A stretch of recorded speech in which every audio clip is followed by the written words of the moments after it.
Hello and welcome to episode 84 of MMO Weekly, presented as always by Chiddy's Cheesesteaks. I'm your host, Sal Manzo, joined by a very special guest this week, Mets prospect AJ Ewing. AJ, thanks so much for taking some time tonight, man. We really appreciate it. Oh, yeah, of course. Now, those for not familiar with AJ, obviously last couple of years in the Mets minor league system, you're someone that seems to be, someone from the Mets drafted in 2023, obviously down in Florida right now in your second year in pro ball. Seems like someone that the Mets should be really excited about. Obviously, I was wondering just kind of to start, obviously you get drafted in 2023, you play a shortened season. Obviously, this is kind of your first full swing here in pro ball. So I'm a little curious, like what your focus on was, this off season and during spring training to kind of get you ready for your first full year in the pros. If there was stuff you took from that first year being drafted when you did play to things that maybe you took the off season that translated to now. Yeah, so in the off season, the biggest thing that I wanted to focus on was really just my size as a player. I wasn't the biggest guy last year. I know I needed to pack on some weight, and I think that's really helped me this year. And then once I've gotten into spring training, it was more so like getting really dialed in, like in the box, having feel for my swing, while maintaining my size that I put on and everything like that. That's interesting. You're talking about putting on size, right? You felt like, you want to fill out a little bit more, whatever it may be. How does that then translate? I know, guys, obviously we know exit velo is a huge thing now. Velocity in general, right? As hard as you can hit it, as hard as you can throw kind of deal, we know. Yeah. So how does that, putting on mass like you're talking about, did you try also, is it also chasing kind of, higher exit velo? Are you worried that your swing gets longer as far as putting on weight? Like, how do you kind of balance that? I'm just curious, like, how you approach that. Yeah. So for me, I think putting on weight is important because I can do less to get a bigger result out of my swing.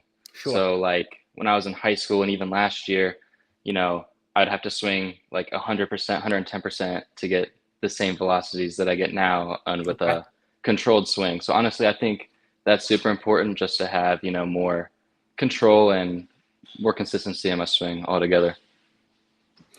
Interesting. And you talk about more control on your swing, right? Do you have do you have a two strike approach? Like, is there times where you're not, as worried about doing damage as much as maybe trying to get a good swing on a ball, a good barrel on a ball? I'm a little curious, like how your approach is, with that.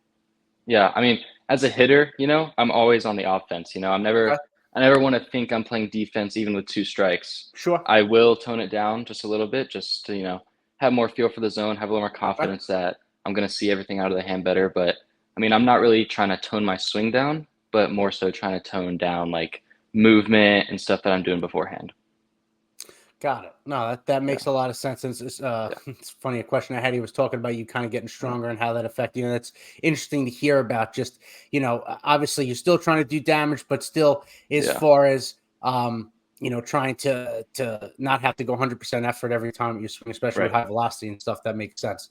Another thing I guess I want to talk about in general more, your goals kind of like outside of what you worked on for the off season, like was there tangible goals with that you're looking to accomplish for this season, moving forward? Is there anything that you've already ticked off your box here, in your first year, full year in pro ball? I'm a little curious there. Yeah. I mean, the focus for me right now, it's definitely on the offensive side, is really just being more in control, like even of my load, like kind of what we were talking about with the two strike approach, but even in those, when I'm ahead in the count 2-0 or even 0-0 counts, I want to be in controlled, like always being calm in the box. I always think that having less movement with your head is going to help you see the ball, and like better contact results obviously is better results altogether. No, absolutely. And like, as far as with your, like you talk about keeping your head quiet, right? Because you want to be able to not move that as much, be able to see the ball and stay on as much as you can. Do you have a big take back? Like how do you like approach that? Is it stay in more stacks so you don't have to move as much into your load and just kind of launch and go? I'm curious there. I'm not someone that I don't do well with a big stride out towards the pitcher, so I like to start a little bit wider than, like shoulder length, and just only have a small movement forward, just because I really think having that head still, like not moving up, down towards the pitcher, I think that's the key for me. Yeah, I can't imagine, right? You have to stay so precise with all this high velocity. I can't really imagine how that must be. I am curious too, just, obviously being your first full year in pro ball, I'm curious, like, what were the biggest differences for you, right? I'm sure there was plenty, obviously, going from where you were to pro ball, but like noticeably that, from being drafted into that first season, like what were some, I guess, kind of lessons you took from, playing in pro ball for the first time and things that you kind of took away with you into the offseason?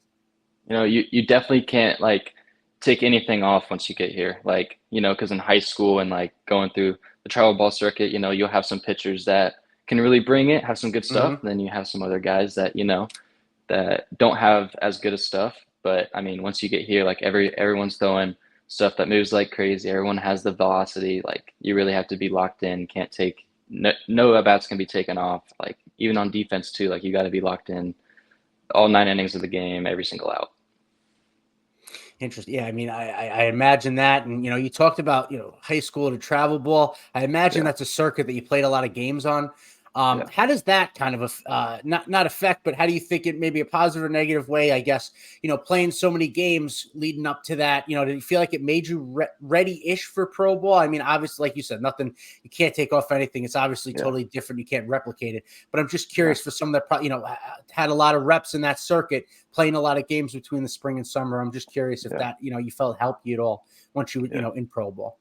I honestly think that the best way to get better at playing baseball is just to play baseball, and I Sure. think that playing more games and having more experience, being in the box more times, having more balls hit at you in a game time situation, I think that helps you out the most rather than, being in the cage, it helps, I think Right. it's super important. Like obviously something I take very seriously every single day, but I think the best practice is just getting out there and playing and putting yourself in game situations. Yeah. Right. No reps are better than game reps. I imagine. Yeah. Absolutely. Now, as far as this season goes, you're playing more center field than second base for being mostly an infielder in high school. So I'm wondering how that adjustment's gone and who in the Mets, if it was one person or multiple people in the organization, has helped you making that adjustment. Yeah. I mean, there's too many guys just to name one guy that helps Sure. me out. But I mean, the coaches here in the complex, I feel that they hold me at a very high standard out there. They're always pushing me to be better. And even with the small things, like they want me to have everything down just so I can be ready. And obviously, like transitioning, I view myself not just a baseball player, but an athlete that can Sure. be versatile. So I feel no matter where they tell me to go play, I'm confident that I can go out and do it at a high level. Yeah, no, absolutely. And that was another thing I was going to ask you as well. It seems like obviously you're going to have defensive versatility. I would imagine you're Yeah. still playing the infield as well, still playing second base. Do you like that have to potentially be locked in on more than one defensive position? And do you like that you're going to have to wear more than one hat on defense? Or is it something that, you'd like to be primarily an infielder, outfielder? For you, it's wherever can get you on the field into lineup. That's really where you want to be. Yeah. I mean, honestly, hold on here. I love that I play, multiple positions. Sure. I feel like it gives me more opportunity to be in the lineup every single day. I also feel like it just helps me. I think it's something that's going to help me move up in the system a little bit quicker, just because I have that versatility to play Sure. multiple positions. So I don't know if at some point that the plan is for me to kind of mold into one, but for now I'm very happy playing both. That's awesome. It seems like that's just the game in general, right? Besides that Yeah. select few guys, the more positions you could play, the better, right? To get you in the lineup. Right. Seems the way the teams are going now, with the way rosters are constructed. Um, but another thing I wanted to talk to you a little bit too, as far as you growing up, if there was any particular player that you kind of tried to mold your game after, or if there was, a person or people that kind of helped you become an MLB prospect at such a young age. Honestly, I think looking up back when I was younger, I looked at a lot of MLB players, but I think one guy that stood out to me was the Joey Votto, just the way Okay. that he got in the box. I feel like he was one of the toughest outs in the game. I liked watching the way that he approaches at bats, everything like that. I think that my dad, when I was young, played a huge role of just making myself love the game. I Sure. think that's one of the most important things outside of, your skill level is I think you have to fall in love with the game just because you do it every single day, multiple hours, like you gotta love it. Yeah, right. It's a grind. You play every day. You kind of Yeah. gotta love the mundaneness of it. And Joey Votto, that's a Right. good guy to Oh yeah. emulate. He's going on his way to Cooperstown soon enough, so that's a good one. Oh yeah. But I did want to circle back real quick, just kind of talking about. I was wondering, just as far as you being obviously the versatility to play second base, center field, obviously someone that has speed in their game. With the new Yeah. rules, obviously implemented now at the major league level, I'm just kind of curious how you feel, kind of your speed can kind of play to that, and can possibly help you stand out as far as rising up through the ranks here, hopefully, over the next few years for you. Yeah. Yeah, I take a lot of pride in my base running. Sure. I think that I'm someone that's gonna steal a lot of bags along with get on base a lot. That's also another thing I want to mention. I think that Okay.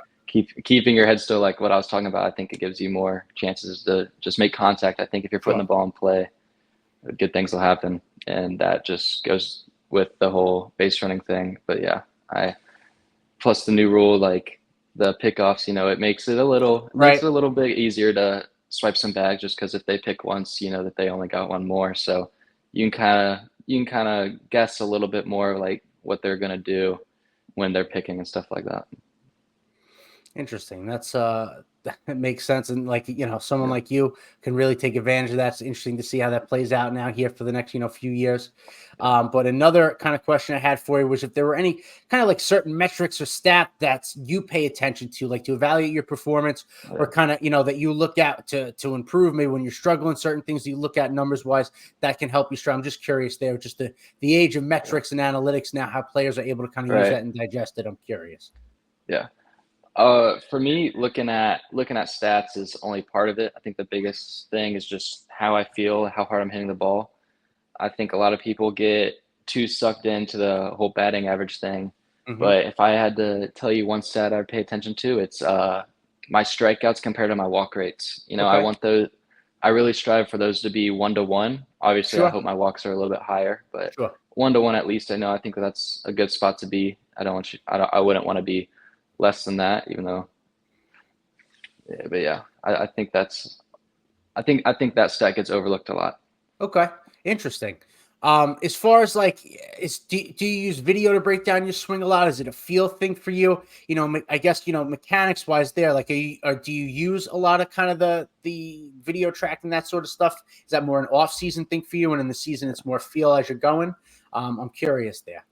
So early on in my cage routine, like I like to look at my swing just as like an overall confidence thing. It's not Sure. something that I look at it and I want to see like, oh, I want to change this about it. It's more so like I just want to make sure that my body's in a good spot to do the right things. Because if something looks off, to me, I might think of that as like maybe I'm not warmed up enough. Like maybe I need to go do some mobility work to get myself in a better spot to be able to swing the bat how I normally do. But I do like to look at it, but I'm also a feel guy, so I'd say it's a little bit of both.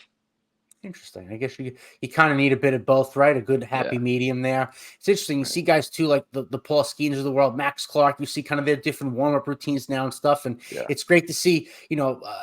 Younger kind of ball players, prospects that aren't afraid to use what works for them, and continue to do that. So that's cool. To evolve as far as that goes. Right. I know I asked you before, just as far as your biggest difference from going to Pro Bowl, biggest surprise. But I am a little bit more into that. Just kind of if there was like the not the most shocking thing, but something maybe that you didn't expect. Making the jump to Pro Bowl that you expect maybe to be a little easier, harder. I'm just curious, as far as that's concerned. Honestly, I think the thing that you don't expect is like I kind of had a lot of more time on my hands than like I originally thought I would because Okay. like I'm at the field, I'm doing my thing, and then once I come back, like at first I didn't really know what to do with myself just because you don't really think about that part because when you think of professional baseball, you're just thinking like, oh, baseball 24/7, but your Sure. your body does need time to rest. And I think one thing that I had to get comfortable to is just get comfortable like being bored with myself and Okay. like and enjoy it, because Sure. like you got to be ready to go the next day and compete at the highest level. That's a very interesting point. And to that, is there stress to like talk about? You have like more time in your hands, right? You're not doing it every Yeah. single day professionally. You have your off days, whatever. But Yeah. is there an added stress just how you like, are you constantly thinking about how can I separate myself from my peer next to me to move up and get ahead? Like, is that not I don't want to say a worry because you're Yeah. obviously out, you're there for a reason, but just something in the back of your mind, like always trying to figure out ways to get you a little bit ahead, as far as another workout, tweaking thing. I'm just kind of curious. Yeah, I mean, that's something that kind of goes through my head a little bit, like when I'm just in the apartment just by Sure. myself. But like once I get to the field, like I understand that I have a job to do, and then that kind of leaves. And I try to be my best version of myself. But like obviously, like I have a lot of time on my hands when I'm back here, and to like just think about like my day and like what I can improve on to, jump up through the levels and but once I get to the field, I'm pretty it all kind of leaves, and Sure. I'm pretty just out on the day. Absolutely. And just, I don't want to keep you here all night, but, kind of Yeah. last question I have, and I'll talk about a little bit about what your expectations are, but I'm just kind of curious for you, like what would be some tangible goals? What are your, a couple of tangible expectations for you for 2024 that you feel would make it, a successful, first full year in pro ball for you? The biggest goal for me is to get better. Okay. I wanna leave this season in 2024 and just feel good about next spring training into Sure. next year. I know I'm not going to be a big leaguer this year, but I know that I have confidence in myself that I'll be there one day, and I just want to be the best version of myself this year, next year, the year after, until I'm there. Awesome. Well, it sounds like you're well on your way, man. I know everyone will be looking out for you now as the season goes on and as we continue here, and we wish you the best of luck. Big League Club didn't do great today. I don't need to get into that, but we'll be there in London next week, and we'll obviously catch everybody up after the London series. Hopefully, a little bit more positive things to talk about on the big league front. But obviously, as far as in the minor leagues goes, there's a lot of things to be excited about. A lot of players like yourself. So, AJ, thank you so much for coming on tonight. We really appreciate it. Yes, sir. Thank you.